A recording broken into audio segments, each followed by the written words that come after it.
Just like drum machines, keyboards, everything. It's incredible how it's all been archived. You know, like even like Game Boys you've got here. You know, when you've got, you know, Gorillaz records were made here basically. Like all these things he's collected over so many years. It's incredible. Like, unbelievable. You know what? This guitar pedal, it's funny. When we first started the band, this was the guitar. This was like a loop pedal. I used to do like. Do you ever see these like loop pedals? Yeah. It was like fucking Ed Sheeran. I made everyone buy a loop pedal, and I would like. Dot would play a djembe, I would have a loop pedal, and that was like how we played everything live. It's great. It was really fun. So sick.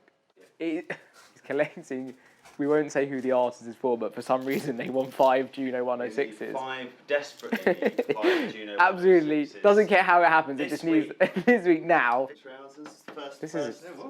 These are the first draft of what they will look like. That's the name of the brand. It's really sick. It looks amazing, mate. Congratulations. Am I going to get some? You will. I'll pay for it, obviously. Hey guys. It looks great. It looks brand new. I mean, that's weird how nothing's working.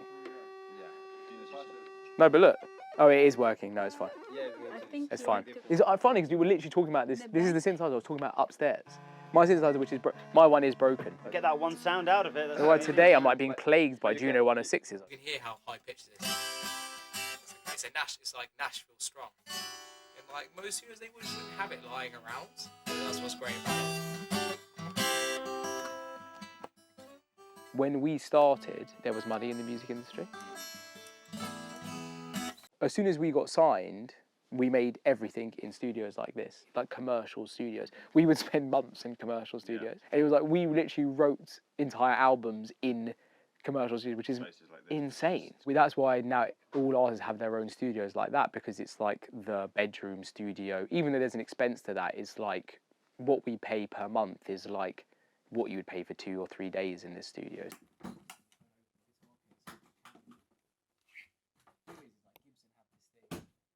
Gibson basically opened up a new showroom maybe a year ago or less than a year ago, and they called it like the Gibson Garage, and it's amazing. It's a really pristine showroom. I went there before we went on tour, and they basically loan you the guitar and they give it to you for 3 months.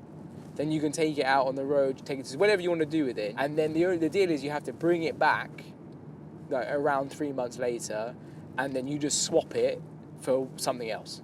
This is the first time I've ever done it. So with London Grammar, I've always only played Fenders. It was like when I was a kid, I always had like a Fender. I had a Fender Strat, which is what my dad bought me this guitar, and it was my first guitar, and that was the one I kind of like developed that sort of plucky sound on. And I just used it for the whole record. So I always just used Fenders. I never really had played Gibsons. And then one day we re-signed our recording contract and, you know, got a few quid from doing it. And I went straight to a guitar store, and they were a Gibson dealer, and I bought a Hummingbird acoustic, which was like the first Gibson I'd ever bought. It's a beautiful like dreadnought acoustic, like famously Keith Richards, like was his favourite acoustic guitar. That was my like entry point into Gibson, and I really kind of fell in love with them, and then have since started playing them more, and then that's why like I kind of got connected. Now I've got more of a relationship with them, which is great. Right, go find this place. We got here on time. It's a bloody miracle. Rianne, who's in the band Indian, because I was working with her yesterday, I think she just wanted to see some guitar stores while she's in London. She's obviously from Amsterdam. I don't think they have anything like this there. Welcome. So nice you're here. You do a Dutch intro. I'm Rianne. This is Dan. En wij gaan vandaag even gitaren bekijken. We're gonna look at some guitars. Are you just basically free today? Yeah. Fun. Yeah. Was that always the plan? Oh, you were gonna be filming. I was gonna be filming, and now you're making me film. I'm so sorry. This thing. Oh, this. Yeah, that's cool. $9,000 to be Jimmy Page. Well, you do have 2 guitars for one. This is my friend Rianne. Hi, Rianne. Nice to meet you. She's an artist from Holland. Oh, cool. Yeah. We were working with each other yesterday. I told her we were coming. She really wanted to come to the store. Yeah, we all play Gibson. I love the fade. The fade is jokes. I need these guitar stands because they just look so robust. You know, just how I kept dropping guitars when we were in the studio. I actually love this. I think it's so beautiful. It's actually even nicer in person, I think. It just feels like so like soul 60s, 70s thing. It does it really well, I think.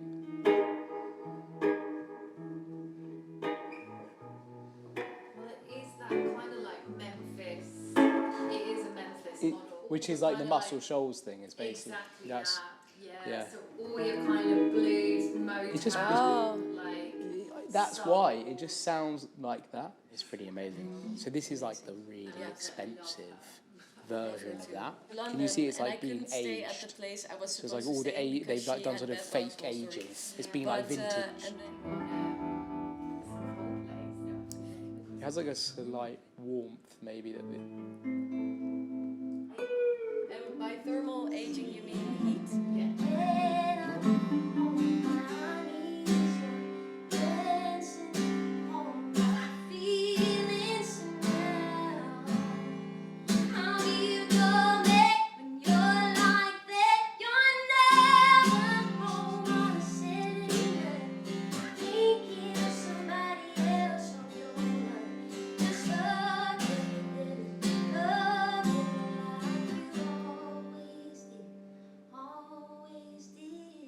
I see what you mean about her voice. It's quite good. You're not allowed to play Stairway to Heaven in a guitar store. It's like a rule because every guitar. If you work, have you ever worked like you've never worked in a guitar? No, I haven't. Fine. But I've heard a lot of Stairway. You've heard a lot. a lot of acoustics is Blackbird.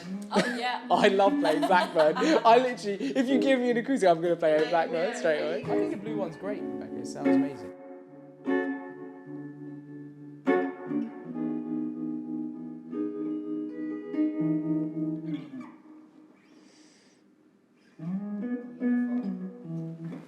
Yeah, it's really. I actually really love it. I think it's great. I'm super excited to take it away. Hopefully, it'll give me some good songs next week. Yeah. We're going to a record store called Allen's. It's like a legendary record store. I think it's legendary because I think if you are a big record collector, which I'm not, I'm not a huge record. I like buying records, but I don't have a huge record collection. I think if you know about it, it's very popular with some really heavy record collectors because, I mean, he's had the shop for decades, I think, and he's got so many records there. And it's kind of a jumbled mess of, it's complete chaos in there. I actually got into buying records through an old manager of ours, a guy called Ross Allen. He's a well-known DJ in certain circles, and he was also an A&R man, worked at Island Records, and he was London Grammar's first manager. And he kind of got me interested in it. And then I sort of discovered more of like the world of record collecting. A lot of that culture then sifted into hip-hop because people would sample those records. They would find old breaks on old random soul records. Like Jay Dilla famously, who was like a hip-hop producer, he would go to stores like Allen's and he would dig for records and he would find incredible samples. Anyway, and I started experimenting with that on Californian Soil, which was London Grammar's third album.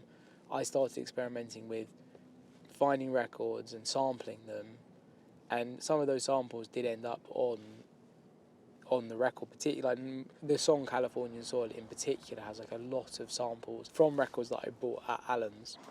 Hey Alan, how are you, mate? You well? Yes, how are you? Nice to see you. You want to catch my link for 2 seconds? Yeah, cool. Geezer just left me. I've got the whole store. Geese has just gone like down the road. He's left me in the store, but what other store would that have?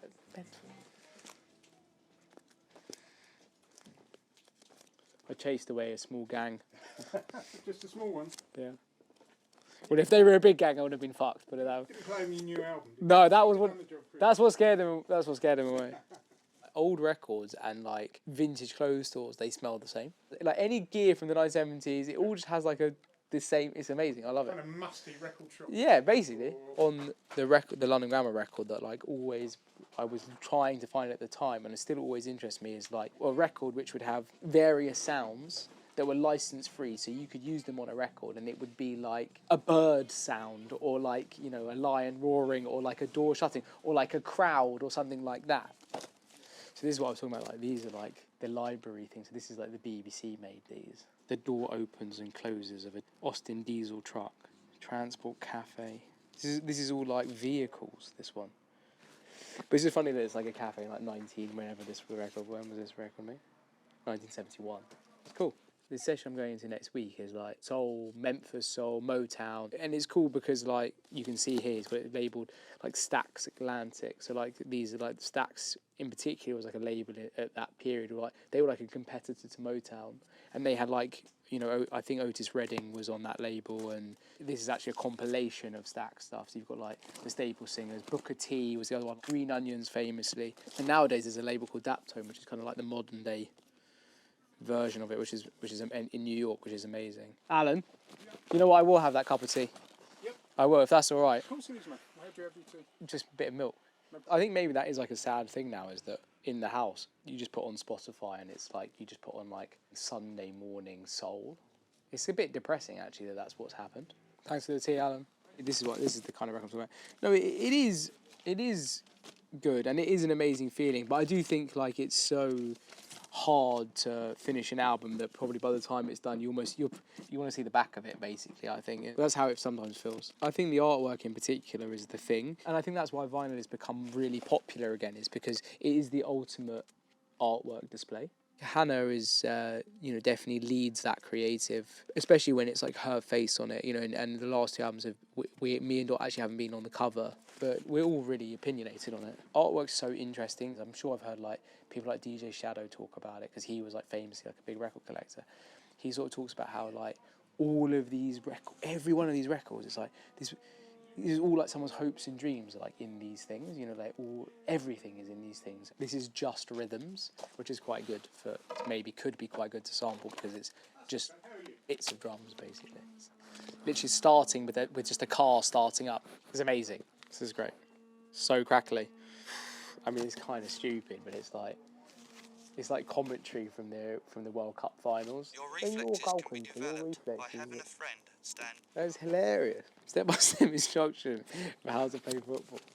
Peter Bonetti. Yeah, Peter Bonetti. It's hilarious. Yeah. He's like giving you like an No, that's it. Well, there you go. Bobby Moore. Are you a Chelsea fan? Yeah. So I used to follow West Ham. Oh, okay, I can't fine. be arsed in it, to be honest with you. No, so. same. Neither can I. I'm a Chelsea fan. That's why, probably. It was the World Cup 70 Well, there's that. Bloody hell. That's what I found first. Yeah. What's a World Cup 70 album? Just It's like a football. Oh, I it's like, see. It's got a round cover like a football, and it's them singing basically, like hits at a time, and that, and back home and what have you. Well, what's that? What is that? Chigga Chigga East of Eden, like sort of hippie sort of funk sort of stuff, like It's Have not you got bad, it? Actually. Yeah, I've got it. Yeah. Yeah, it's quite good, like. Okay. Sort of, All right, I'll take that. I'll buy it as a. Thanks for that. We'll listen to it first. No, fuck it. Why not? I trust you. That coat, I trust. Jigga Jig.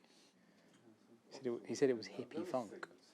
The chap in the fur-lined coat just sold me this. Do you know what that record is? Yes. Well, I know it's been sampled for a hip hop record. Okay, that's cool.